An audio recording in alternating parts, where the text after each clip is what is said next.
జై గణేష. శివానందలహరి 1 నుండి 10వ శ్లోకం వరకు.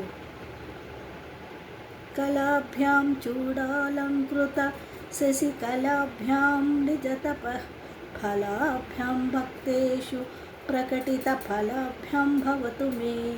శివాభ్యాం మస్తోకత్రిభువన శివాభ్యాం హృది పునర్భవాభ్యాం ఆనందస్ఫురదను భవాభ్యాం నతిరియం. గలంతి శంభో త్వచ్చరితసరితః కిల్బిషరజో దలంతి ధీకుల్యా చరణిషు పతంతే విజయతాం. దిశంతి సంసారభ్రమణ పరితాపోపశమనం వసంతి మచ్చేతో హృదభువి శివానందలహరి.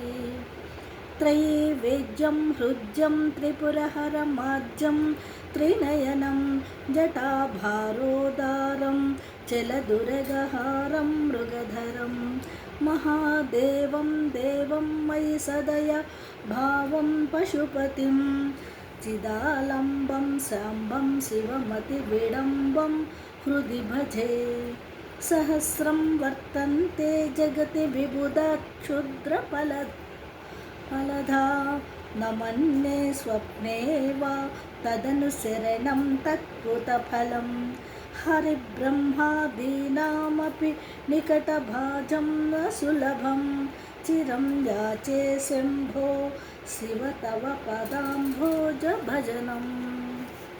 శ్రుతౌ శాస్త్రే వైద్యే శకున కవితా గాన ఫణితౌ పురాణే మంత్రే వా స్తుతి నటన హాసేష్వచతురః. కథం రాజ్ఞాం ప్రీతిర్భవతి మయి కోహం పశుపతే పశూమాం సర్వజ్ఞ ప్రతిత కృపయా పాలయ విభో.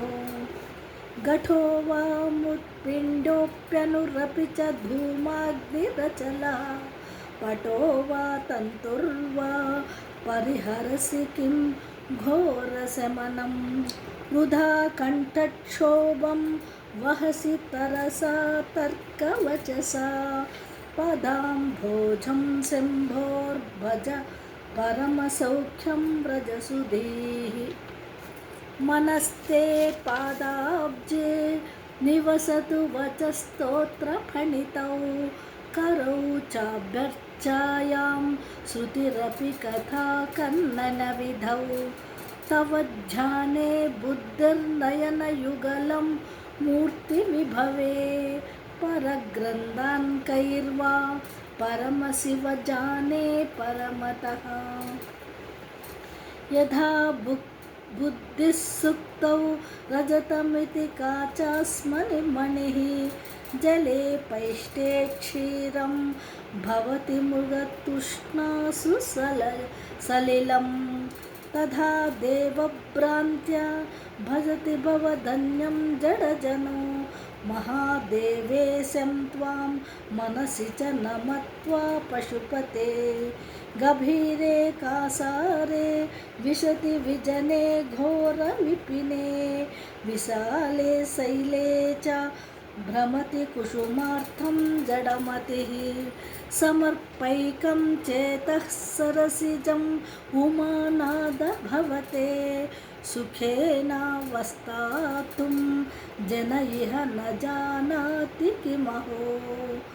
నరత్వం దేవత్వం నగవన మృగత్వం మశకతా పశుత్వం కీటత్వం భవతు విహగత్వాది జననం.